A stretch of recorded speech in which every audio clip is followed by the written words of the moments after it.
A história de São Bento de Núrcia começa em um momento de crepúsculo para a civilização romana. Nascido por volta de 480, Bento foi enviado ainda jovem para estudar em Roma. A cidade que outrora dominara o mundo, mas que agora se encontrava imersa no caos moral e na decadência. Enquanto seus colegas se perdiam nos vícios e na busca por prazeres passageiros, Bento sentia em sua alma um chamado que não vinha dos homens, mas do próprio Jesus Cristo. Ele compreendeu que a cultura clássica, sem a luz de Jesus, era apenas um edifício luxuoso construído sobre areia. Movido por um desejo ardente de agradar unicamente a Jesus, Bento tomou uma decisão radical. Abandonou sua herança, seus estudos e seu futuro promissor para se retirar ao deserto. Ele percebeu que para encontrar a Jesus, precisava primeiro silenciar o ruído do mundo e enfrentar a verdade nua de sua própria alma perante o Logos. Sua fuga de Roma não foi um ato de covardia, mas uma busca desesperada pela pérola preciosa que é Jesus. Ele retirou-se para as montanhas de Subiaco, onde encontrou uma caverna quase inacessível. Ali, durante 3 anos, Bento viveu em isolamento total, tendo como única companhia a presença invisível de Jesus. Ele trocou as vestes de nobre pelo hábito de monge, recebido das mãos de um santo eremita chamado Romano. Naquela escuridão sagrada, Bento descobriu que o verdadeiro deserto não é a ausência de pessoas, mas a abundância da presença de Jesus. Ele passava seus dias em jejum e oração contínua, aprendendo que o nome de Jesus é o único alimento capaz de sustentar o espírito humano contra as tentações do inimigo. Subiaco foi o laboratório onde Jesus moldou o caráter daquele que se tornaria o pai dos monges do Ocidente. O combate espiritual em Subiaco foi intenso. Bento enfrentou as memórias de sua vida passada e as insinuações do mal, mas em cada batalha, ele invocava o poder do nome de Jesus como seu escudo e fortaleza. Ele ensinava, através de seu exemplo silencioso, que ninguém pode guiar outros para Jesus sem primeiro ter sido guiado por ele na solidão. A santidade de Bento, embora oculta na caverna, começou a brilhar com tal intensidade que pastores e camponeses da região passaram a procurá-lo. Eles viam em Bento a própria paz de Jesus Cristo. Bento percebeu que sua vocação não era apenas para a solidão, mas para ser um canal por onde a graça de Jesus pudesse fluir para reconstruir a sociedade desfacelada. Ele compreendeu que o deserto fora apenas a escola onde Jesus o preparara para uma missão monumental. Este período de formação foi essencial para o que viria a ser a sua grande obra. Bento aprendeu que a vida espiritual exige disciplina, mas uma disciplina motivada pelo amor a Jesus. Ele via na natureza ao seu redor as pegadas da sabedoria de Jesus e transformou sua cela em um altar de adoração perpétua. O arquiteto da Europa estava sendo talhado na pedra bruta da penitência, tendo o Espírito Santo como seu mestre. Para Bento,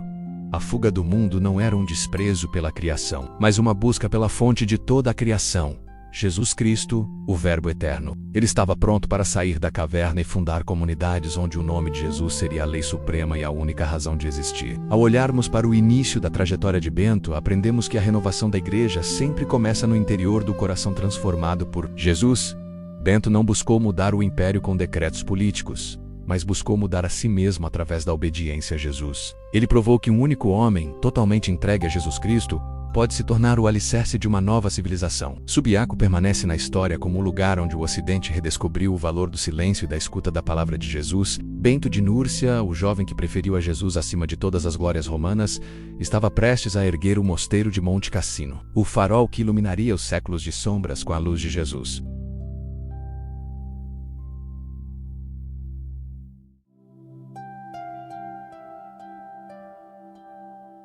A santidade que Bento cultivou no silêncio da caverna não pôde permanecer oculta, pois o nome de Jesus brilhava através dele como um farol para os corações sedentos. Rapidamente, a notícia de um homem de Deus nas montanhas espalhou-se, e uma multidão de discípulos começou a procurá-lo, desejando aprender como servir a Jesus com a mesma radicalidade. Bento, compreendendo que a vontade de Jesus o chamava agora para a paternidade espiritual, fundou 12 pequenos mosteiros no Vale de Subiaco. Em cada um deles, colocou 12 monges sob a autoridade de um abade, mantendo ele próprio a supervisão geral. Ali o nome de Jesus era invocado desde o nascer do sol até o cair da noite, transformando aquelas montanhas em uma antecâmara do céu, onde o trabalho manual e a oração se fundiam em um único hino de adoração a Jesus Cristo. Neste período, o poder de Jesus manifesta-se através de Bento por meio de sinais e prodígios que lembravam os atos dos profetas e apóstolos. Quando os monges de um mosteiro no alto da montanha reclamaram da falta de água, Bento orou fervorosamente a Jesus,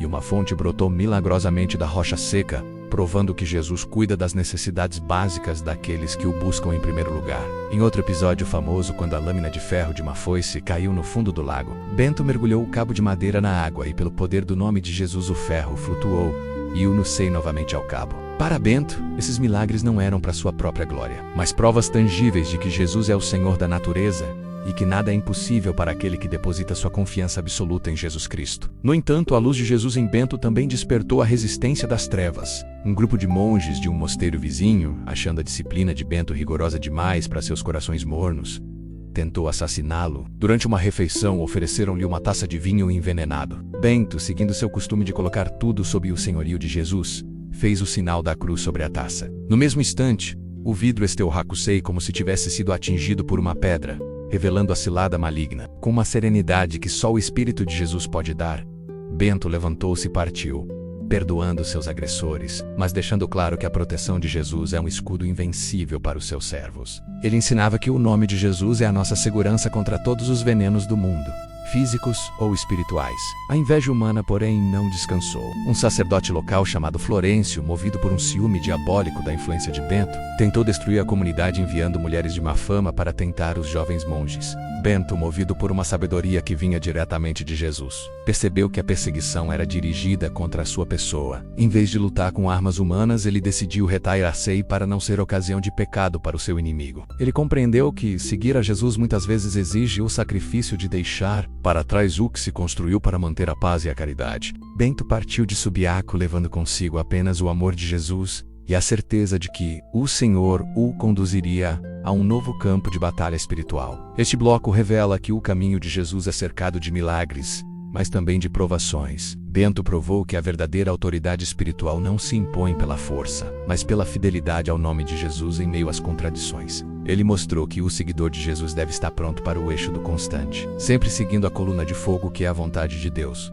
Ao sair de Subiaco, Bento não estava em derrota, mas em triunfo, pois levava a semente de uma nova forma de vida que em breve floresceria em Monte Cassino. A proteção de Jesus o acompanhava, preparando o terreno para o nascimento da regra que daria ordem ao caos da Europa e estabeleceria o nome de Jesus como a pedra angular de toda a civilização ocidental.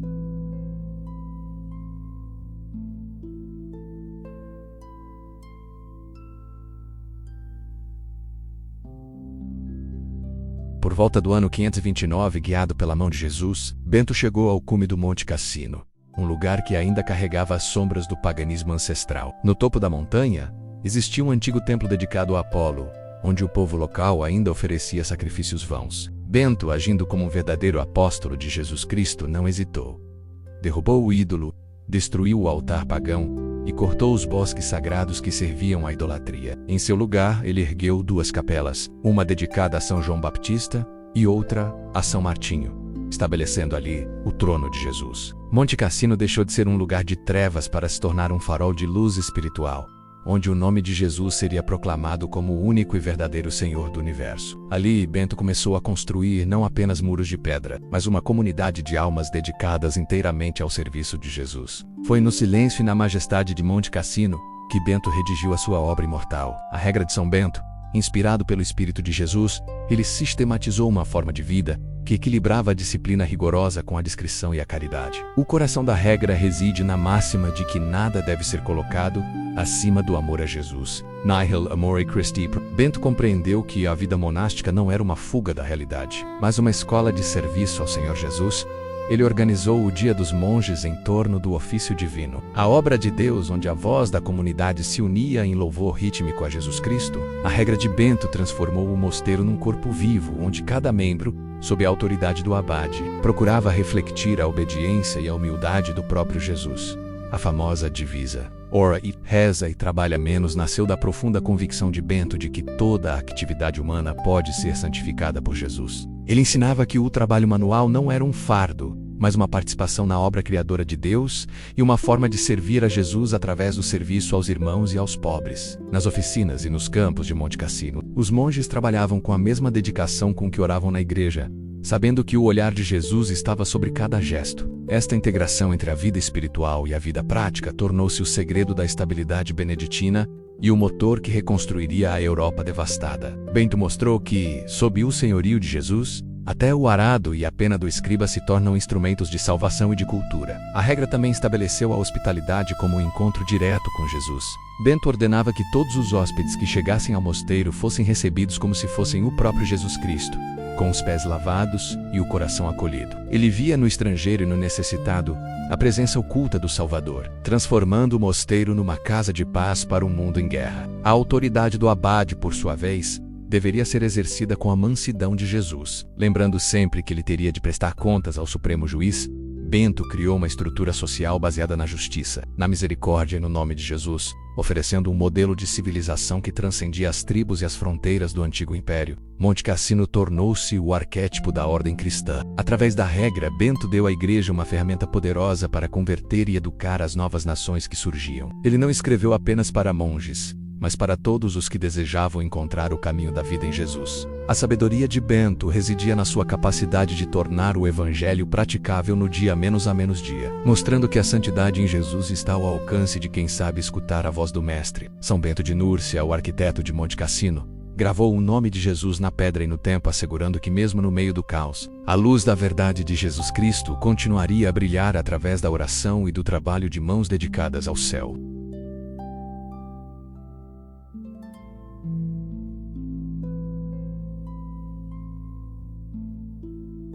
A vida de São Bento em Monte Cassino não era feita apenas de silêncio e autoridade. Era também sustentada por laços de profunda comunhão espiritual no nome de Jesus, uma vez por ano. Bento encontrava-se com sua irmã, Santa Escolástica, que também se consagrara inteiramente a Jesus, em um mosteiro próximo. Esses encontros eram dedicados unicamente a conversar sobre as alegrias do céu e os mistérios do Senhor. No último desses encontros, em 543, Escolástica, sentindo que sua hora de partir para os braços de Jesus estava próxima, implorou ao irmão que permanecesse com ela até a manhã seguinte para continuarem falando sobre as doçuras da vida eterna. Bento, apegado à sua própria regra que proibia os monges de pernoitarem fora do mosteiro, recusou firmemente. Foi então que Escolástica inclinou a cabeça, cruzou as mãos e clamou diretamente ao coração de Jesus.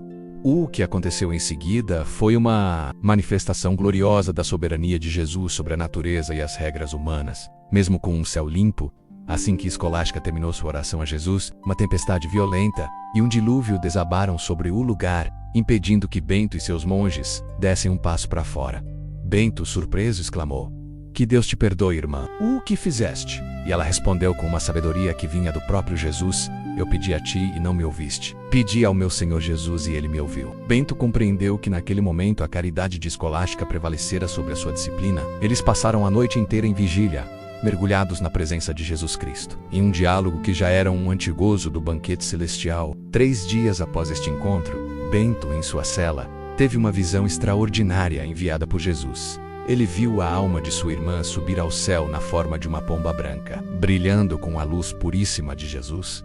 Ele não chorou de tristeza, mas deu graças a Jesus pela vitória de sua irmã, mandando buscar o corpo de Escolástica para que fosse enterrado no túmulo que ele preparara para si mesmo. Ele compreendeu que, assim como suas almas foram uma só em Jesus, seus corpos deveriam aguardar juntos a ressurreição final prometida por Jesus Cristo. Esse episódio ensinou a todos os monges que a regra serve para nos levar a Jesus, mas o amor é a própria essência de quem Jesus é. Neste período final, os sinais do poder de Jesus sobre Bento tornaram-se ainda mais luminosos. Em uma noite de oração, Bento viu o mundo inteiro recolhido em um único raio de sol, uma visão que simbolizava como a mente que está unida a Jesus consegue enxergar a criação a partir da perspectiva do Criador. Para Bento, o nome de Jesus era a lente que dava ordem e sentido a tudo o que existia. Ele já não via apenas pedras, árvores ou homens, mas via em tudo o governo providencial de Jesus Cristo. Sua autoridade espiritual era tal que até os reis bárbaros, como o feroz Tótila, curvavam-se diante dele, reconhecendo que em Bento habitava o Espírito de Jesus.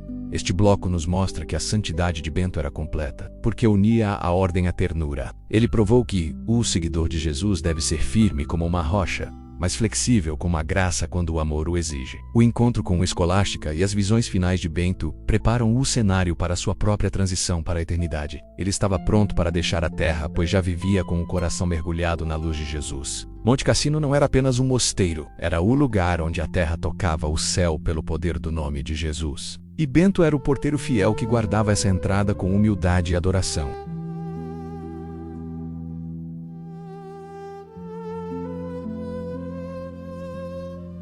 O fim da jornada terrestre de Bento no ano de 547 foi o selo de uma vida que nunca vacilou em sua vigilância por Jesus. Sentindo que o momento de seu encontro definitivo com o Logos havia chegado, Bento não se recolheu à tristeza, mas preparou-se como um soldado que aguarda o seu rei. Ele ordenou que seu túmulo, o mesmo onde já repousava sua irmã escolástica, menos fosse aberto, simbolizando que a morte para o cristão é apenas um repouso temporário no amor de Jesus. 6 dias antes de partir, foi acometido por uma febre intensa, mas seu espírito permanecia inabalável, ancorado na esperança da ressurreição em Jesus Cristo. No último dia, Bento pediu para ser levado ao oratório de Monte Cassino. Ele queria entregar sua alma no lugar onde mais intensamente adorara o nome de Jesus. O que se seguiu foi uma lição final de dignidade e fé. Apoiado nos braços de seus discípulos, Bento permaneceu de pé perante o altar de Jesus. Ele recebeu a Sagrada Eucaristia menos o corpo e sangue de Jesus, fortalecendo-se para a travessia final. Com as mãos erguidas ao céu em oração e o nome de Jesus sussurrado em seus lábios, Bento expirou de pé. Ele morreu como viveu, em adoração, pronto para o serviço, mostrando que o seguidor de Jesus não deve ser surpreendido pela morte, mas deve caminhar ao encontro dela com a prontidão de um servo fiel. Naquela mesma hora, 2 monges tiveram uma visão de um caminho magnífico, adornado com tapetes e luzes, que subia da cela de Bento direto ao coração de Jesus. Foi a confirmação divina de que o arquiteto de Monte Cassino fora recebido na glória eterna de Jesus Cristo. O legado de São Bento transformou a face da Europa e do mundo. Enquanto o Império Romano se fragmentava, os mosteiros beneditinos tornaram-se ilhas de luz, cultura e santidade, todas dedicadas à glória de Jesus. Através do lema Ora et Labora, os filhos de Bento preservaram os textos da antiguidade, desenvolveram técnicas agrícolas e fundaram as bases da educação europeia, sempre ensinando que o trabalho é uma forma de louvar a Jesus. Bento não buscou o poder político, mas ao buscar unicamente o reino de Jesus, ele salvou a civilização. A sua regra tornou-se a bússola para milhares de comunidades, provando que a ordem e a paz só são possíveis quando o nome de Jesus é o centro da vida comum. Hoje, São Bento é aclamado como o padroeiro da Europa, o homem que, em meio às ruínas, ergueu um novo mundo sobre a rocha de Jesus. O seu legado nos convida a redescobrir o valor do silêncio, da obediência e da oração litúrgica. Bento nos ensina que não há caos que o nome de Jesus não possa organizar e que não há cansaço que o serviço a Jesus Cristo não possa transformar em alegria. A sua voz ainda ecoa nos claustros e nas cidades, lembrando-nos de que a nossa maior missão é não preferir absolutamente nada a Jesus.